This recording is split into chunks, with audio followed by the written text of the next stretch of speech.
Ngayon ay sa pahiwatig lamang ay pinapakita ng Catholic Charismatic Group na El Shaddai ang suporta nila sa isang kandidato.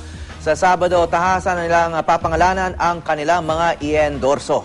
Pero ayon sa isang political analyst, duda siyang may kakayahan ng El Shaddai na makapagpanalo ng isang kandidato. May news to go si Julius Segovia.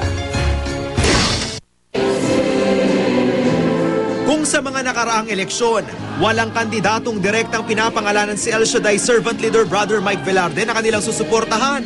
Ngayong midterm election, 8 senatorial candidate daw ang tahasang i-endorso ng Catholic Charismatic Group.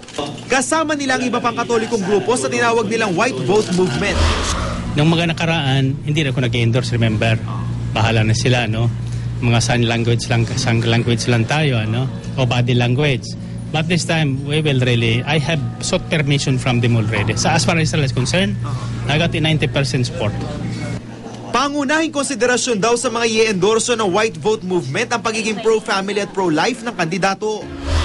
We are concerned about bills that will be presented in the next Congress, which they will announce, such as divorce, same-sex marriage, euthanasia, and abortion.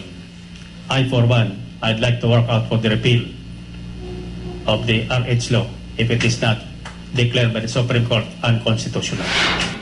Hindi pa niya tinukoy ang 8 senatorial candidate na papangalanan sa Sabado. Pwede pa raw silang madagdagan, kaya maglalabas sila ng sample ballot na magiging gabay raw ng mga Katoliko sa pagboto 1 linggo bago ang eleksyon.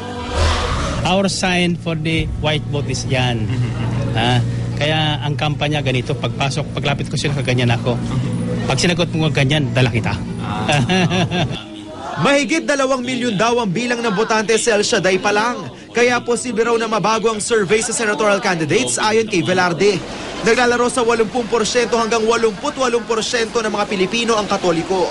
Pero batay sa survey ng SWS, 29% lang daw sa mga Katoliko ang nagsabing lubha silang relihiyoso. Duda tuloy ang isang political analyst kung kaya talaga ng El Shaddai na makapagpanalo ng kandidato. I see El Shaddai as basically a fundamentalist religious denomination trying to build its political clout. But so far, no such thing in terms of translating its political influence into numerical votes. Paglilinaw ni Brother Mike Velarde, nag-e-endorso lang sila at hindi nagtatakda kung sino ang iboboto.